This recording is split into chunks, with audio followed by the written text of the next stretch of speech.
The Gift of Gab Show, your go-to lifestyle podcast, covering everything from psychology and relationships to politics and current events. Live from Chicago.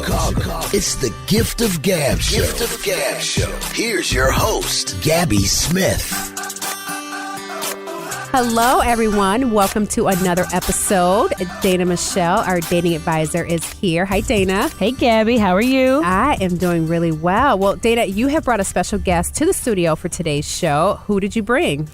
I brought a good friend of mine from college. This is Dr. Quincy Paden. Hi, Dr. Quincy. Hey, Gabby. What's up? Hey. Well, thank you for being with us today. You know, I know you've listened to some of the previous podcasts, and we've been talking a lot about dating and relationships and the things that women are doing, not doing, and we've also been trying to get the male perspective. So you actually, your experience is marriage counseling, correct? Correct. So you've seen and heard a lot about couples and breakdowns of relationships, etc., right? All the time. All right. Well, you're currently single. Currently single. Okay, so why are you single?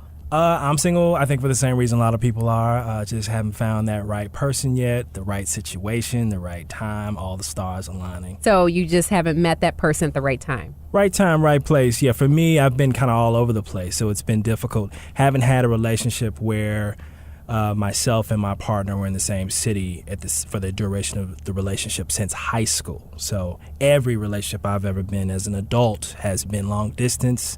That brings a whole nother set of issues with it. So still single for me. Still single. How old are you? 39. Are you from the Chicago area? Born and raised on the west side, Austin community. Live out south now. Live out south. Well, Yeah. Listen, you are marriage counseling. So where is there a breakdown in relationships? What are you finding when you're talking to couples? I would say the most pronounced reason is couples. Well, there are two. So let me give you two. One is incompatibility. People being attracted to certain traits that they really, really like in someone, but the connection and how they relate interpersonally just does not work. And what you'll normally see is arguments and constant fighting, people who are just not on the same page. So if you're not compatible with your partner, if you're in a relationship with someone who you're really not meant for, you're always going to have that. I would say the second thing would be the inability to know how to communicate effectively. Knowing if you say this in this manner, your partner's going to take it a certain way, and then it just leads you down this corridor of how did we get here? And so being able to be not just an effective communicator, but also an effective listener, knowing who your partner is and what pushes their buttons, what things are okay to say, what things are not okay to say. In my experience, those have been the two main culprits. So does that go along the same lines as fighting fair? Yeah. Because I know when sometimes you're upset, right, you could say some things that you know will, cut it, right? Like just below the belt, right? Definitely. So is it all about fighting fair and just using your words, not necessarily, just brutal, but just not being so nasty? Yeah, and this is especially true for married couples, especially when you've been with someone for a long time. You become an expert on what pisses them off and what buttons to push. And sometimes we do that intentionally because we know it's going to hurt them, and we feel temporarily better about that because they hurt us. So that's where you really, really have some issues, and you come to my office.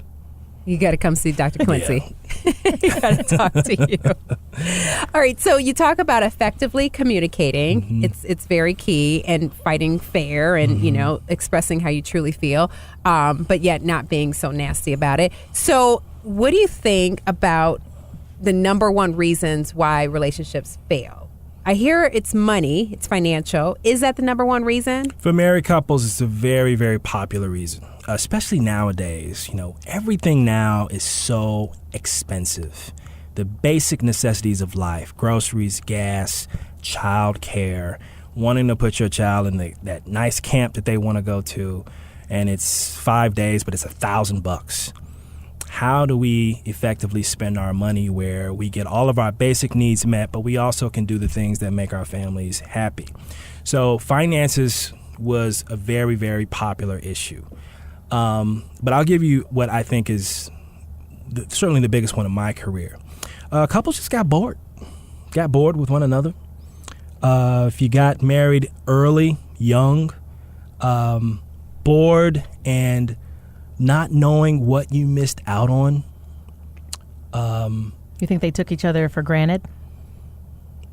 As far as a reason? Yeah, as part of being bored. Oh, yeah. Not just kind of forgetting what you really have in this person and what drove you to this person in the first place. So you really have to keep the relationship spicy, right? I mean, they say have date nights and continue to dress nice and continue to keep yourself up to keep your mate interested. Very important. So you feel like maybe sometimes people just kind of get into these marriages and they get into these ruts and they just kind of let themselves go, stop doing date nights, stop doing things that couples did prior to marriage to actually get married. They just kind of stop and just kind of, to Dana's point, take each other for granted. Take each other for granted. And what you just said, I think a lot of the women get attacked by that a lot. But you know what? I think we need to hold men accountable also. I agree. If you are not keeping yourself up, not dressing the same way, not presenting yourself in a way with your partner where you are looking your best most of the time when you go out, when you're around people, your partner starts to see other people who are doing that. That are looking a little bit better, dressing nicer. Taking care of themselves a little bit better. Yeah, that's very key. Very key. So everybody should be on the Kanye workout plan. I mean, in some relationships, it really doesn't matter. And I actually envy those relationships because those relationships are truly built on, I don't care what you look like. I don't care what happens to you. I just love you. I just want to be connected to you. And I don't want you to leave me. I don't want you to hurt me. I just want us to be together. And we'll worry about all that other stuff later. So if people start getting bored, then I'm thinking, are they going to start looking at other people and potentially start cheating?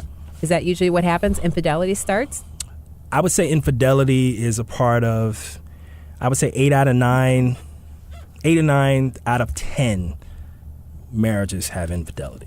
Wow. Yeah. That high? 80 to 90% of marriages, somebody's cheating. Yes. If you're looking at in terms of, has there been infidelity in your marriage at some point? You ask 10 couples that, I'd say 9 of them would say, if they were being honest, I'd say yeah.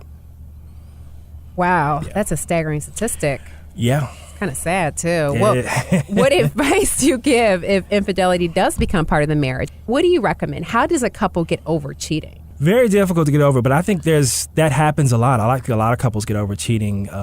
It takes a while, but when you have so much invested, when the kids are there, when you bought your home together, when you invested financially in stocks, bonds, whatever have you, property, it's very difficult to walk away from that, even if the issue is as serious as infidelity.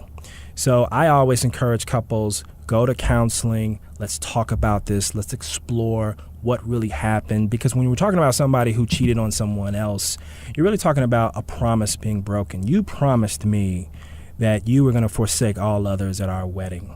And now that promise has been broken. How do we go about repairing that? Now I want to back up for a second because I want to say something else that I think precedes all of this. And that is the appreciation of what marriage really means. You are saying when you marry somebody, I'm going to be with you and I'm going to give my life to you forever. And everybody else be damned. As human beings, do we appreciate what an awesome and gigantic commitment that is? I don't think we do. No, I don't think so. I really don't. I think if we really did that, I think one thing that would happen, we'd probably have far less marriages, which I think we're beginning to see now. And then 2, I think couples who do get married would take a lot more time preparing for what this actually means and becoming equipped with the tools to survive as a couple and thrive later in life. Well, So I think too in our society, I think people get more caught up in preparing for the wedding, Yes. right? That one day versus the marriage. yes. It's a lifetime. And it's a lifetime commitment. It I mean, is. to your point, I mean, people say the vows, they go through it, but you're not really listening all the time because you're focused on so many things. I mean, it's your wedding day. You're not Yeah. focused on what really matters. And that's, to your point, you get caught up in it. And sometimes people don't really, truly hear what those vows really mean. In your experience, are couples truly friends, to your point about what marriage should be and what the essence of marriage really is? Do you think people who you've counseled been truly friends? Yes. I would say most of them were friends. Yeah.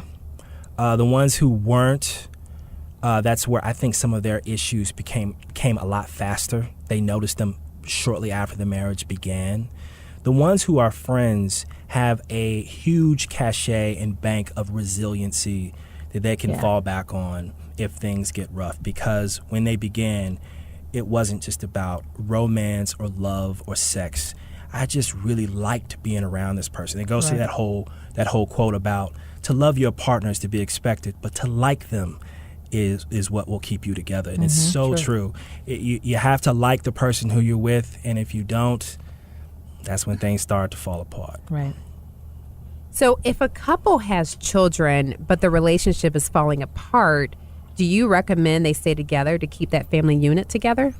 I don't recommend anything like that at all. This was a major part of a study that I did on divorce. A lot of women, I interviewed 10 women, about 8 or 9 of them made that choice to stay with their marriage for their kids because they didn't want to see their kids bounce back and forth from one parent to the other. And all of the stuff that comes with divorce. Divorces are hard. Couples don't divorce, families divorce. Right. And so it's very difficult. So to answer your question, should they? That is an individual case-by-case basis. If I have a wife who I'm seeing and I'm counseling, and she's considering divorce, and she has 2 kids, but the reason why she's considering divorce is because her husband beats her every night, that might be a reason why she probably should go forward with that divorce. Right. Absolutely. But if it's something like, he works too much, and he's just not there for me, and I don't know if this is something that I really want to be in, to me that's something that can be workable if we get everybody involved. I think physical abuse is an obvious reason to proceed with a divorce. And you talked about people seeing, or your children seeing, your children bouncing back and forth between parents if a divorce proceeds. I think oftentimes women who are considering divorce, and I'm speaking from experience as well, don't focus on what their children are seeing if they do stay. And I think obviously physical abuse is a huge red flag, but there are other types of abuses like verbal abuse, which is not so egregious that kids would stay and see.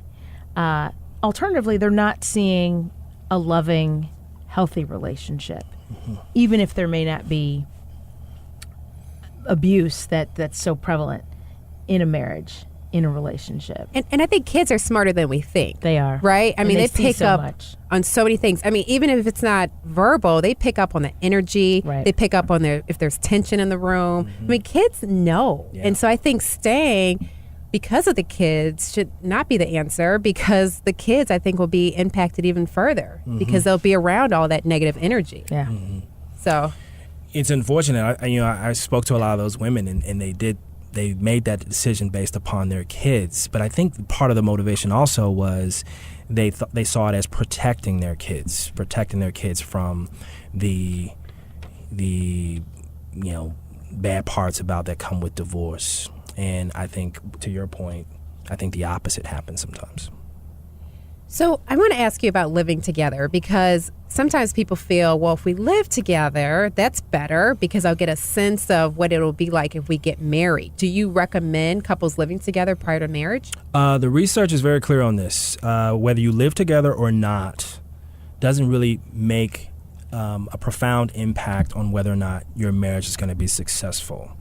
So what ends up happening is, from what I've seen, you move in with someone, you begin to learn how it is to live with them, their nuances, their idiosyncrasies, other prevalent marital issues that never get discussed. Things like the division of labor, how that's going to be decided in your marriage. Who's cleaning, who's doing this, never gets talked about. Huge, huge issue. But it bubbles up a lot faster if you guys obviously are living together. So in some cases, living together does really go to the advantage of the couple in terms of their marital survival.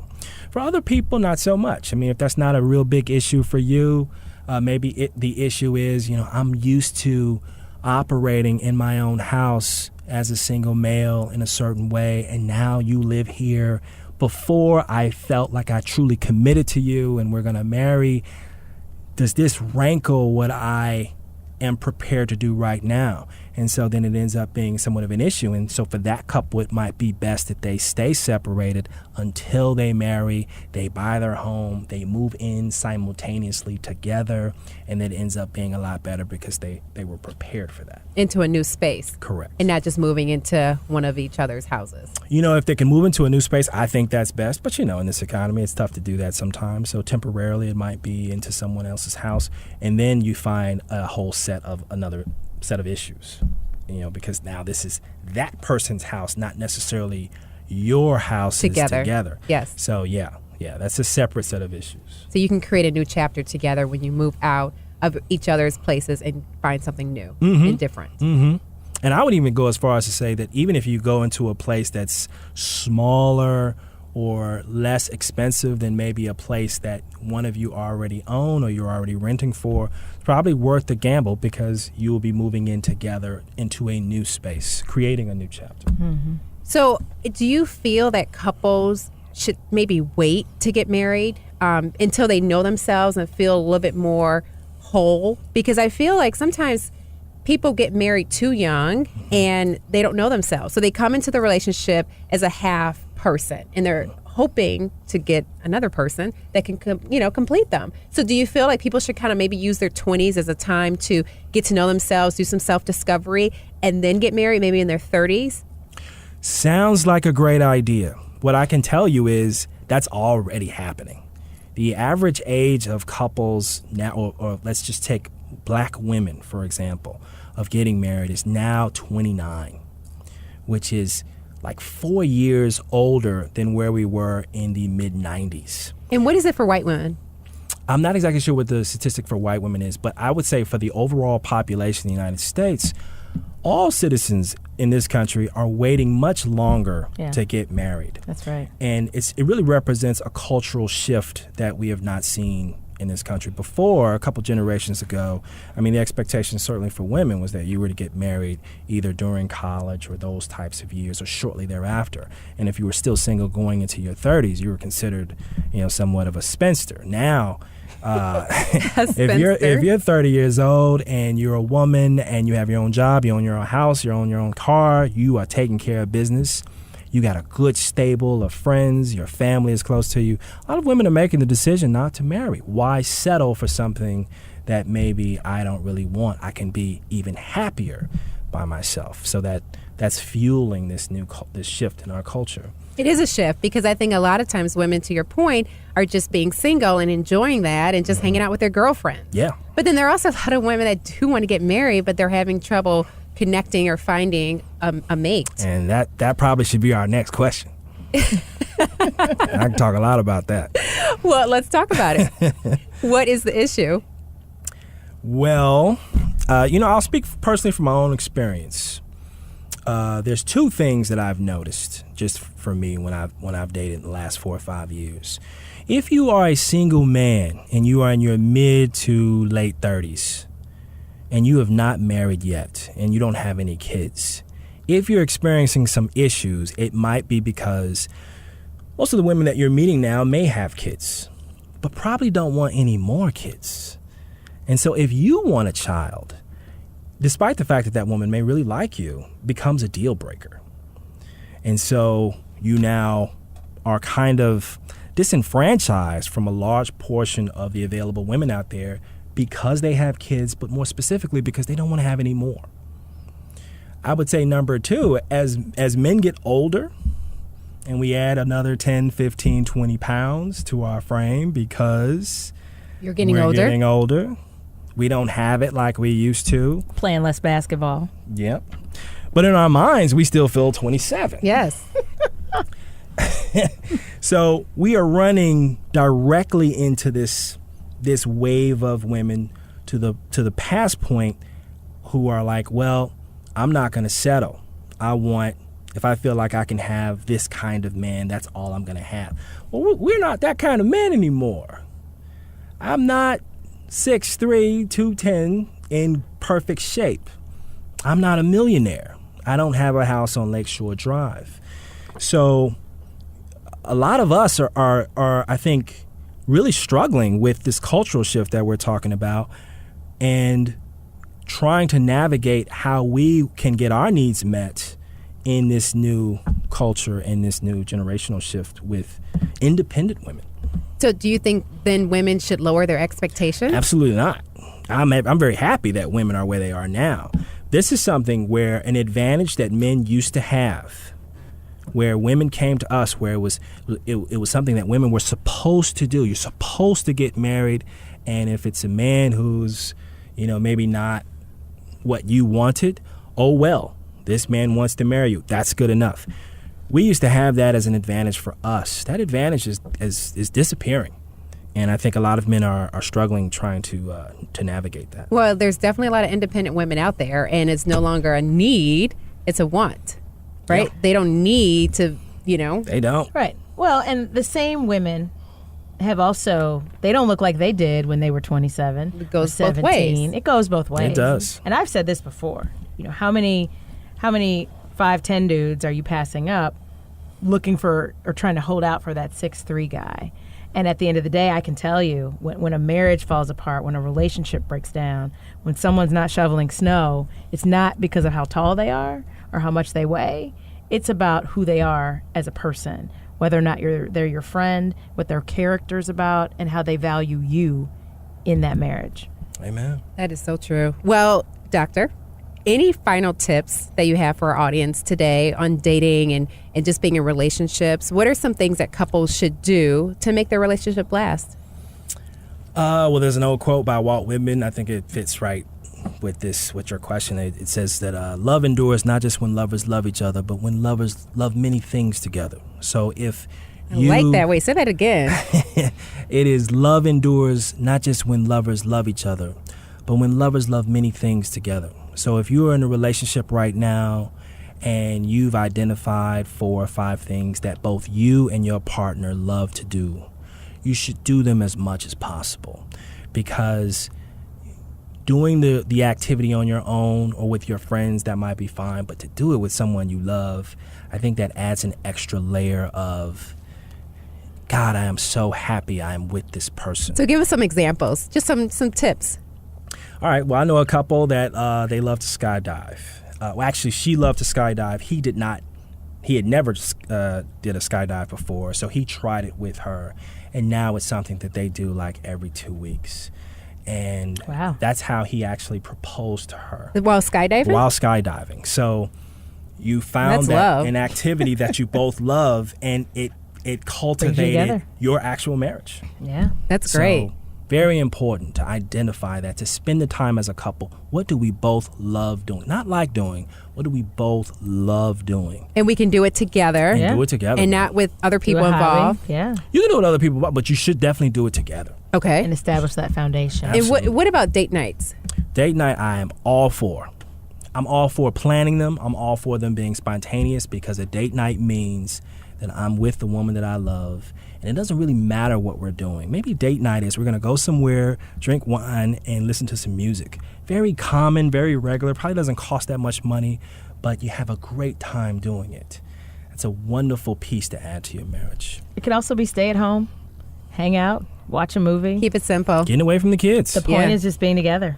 Yeah. And I think that's too, we didn't talk much about kids, but when you do have kids in a marriage, I think a lot of times couples say, you know what, I don't have time. I've got these kids, I've got to deal with this or that, and but you got to make time, right? You got to prioritize, because those kids are not going to be small kids forever, and hopefully your marriage will last forever. Yeah. So you're going to have to figure out a way to make that time and get a babysitter. Yeah. And try to have some time with your mate. Well, Doctor, thank you so much for being with us today at the Gift of Gab show. It was such a pleasure to talk to you because I feel like, we talk a lot about the male perspective, the female perspective, but to actually get a marriage counselor here, it's really impactful because you've seen and heard a lot. Oh, yeah. And it's so important for our listeners to get that input from you because it's important for them to know how they can improve their relationship and make their marriage or dating relationship last. So thank you so much. And stay tuned. We'll be talking more about this subject on future podcasts. Dana, as always, thanks for being with us today. Thank you, Gabby. Doctor, feel free to come back at any time. We loved having you. We'd love to. The Gift of Gab show, hosted by Gabby Smith, is sponsored by Bar Louie, located at 1325 South Halsted Street in Chicago.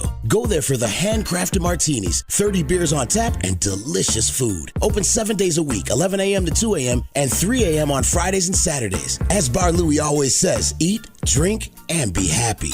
Make sure to check out Gabby Smith at giftofgabshow.com. And follow Gabby on Facebook, Gabby Smith, on Twitter, Instagram, and Pinterest at Gabby Smith Show. Then stop in and check out her YouTube channel, Gabby Smith.